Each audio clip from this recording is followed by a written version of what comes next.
But seriously, let's talk about how cute this packaging is.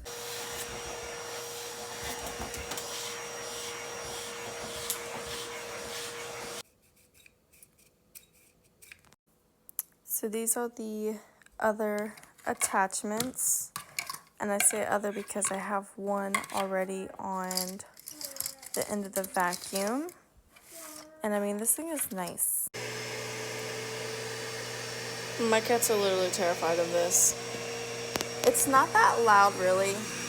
That is just the first setting. That is the second, and that is the third and last.